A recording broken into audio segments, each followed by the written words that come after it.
nga po, itong box na to ay hindi po to bottle type. Standard po to na sukat. Ito po ang sub na kahit malayo, mapil pa rin ang bass niyan.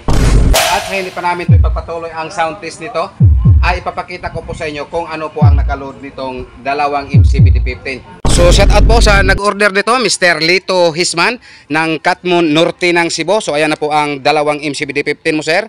At sa hindi pa nakaalam kung ano po ang nakaload nito, so ito ipapakita ko po muna sa inyo. So yung what's up mga brad, sa hindi pa po ito namin ipapick up ni Mr. Customer, ay isa sound test po ito namin dito kahit sandali lang. Sa hindi pa nakaalam kung ano po ang nakaload dito, ito po ay live Grand Slam na 1 watts. So ayan, double magnet po ito. Ayan, ibalik po muna namin itong takip para magka-sound test na po tayo. So ngayon, ipagpatuloy na po namin ang sound test nito. At ito lang po ang gagamitin namin sa pag-sound test. Itong aming Sakura 737. So ayan po. At ito lang po ang isama namin sa pag-sound test, yung tweeter, dahil wala po kaming mid-high box dito.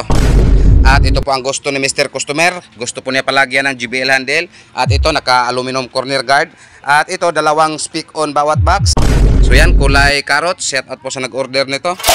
So ngayon ipagpatuloy na po natin tong sound test nito.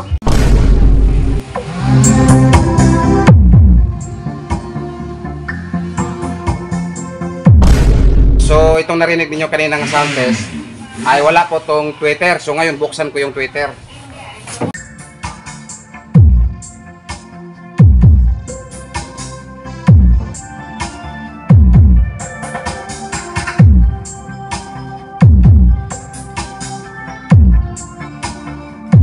So ngayon maghanap po tayo ng ibang music.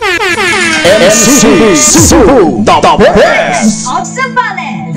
This is Michael Audio Lights and Sounds.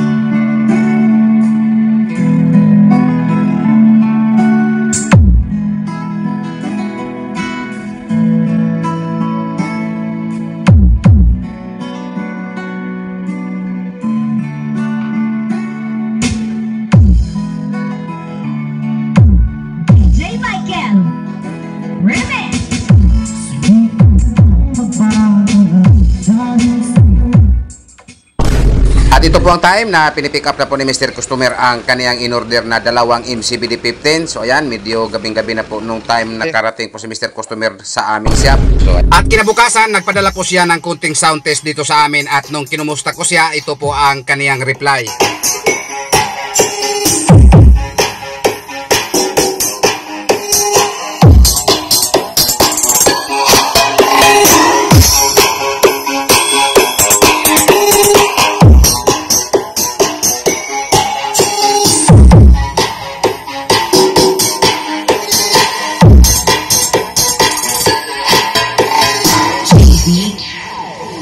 Pedrilha,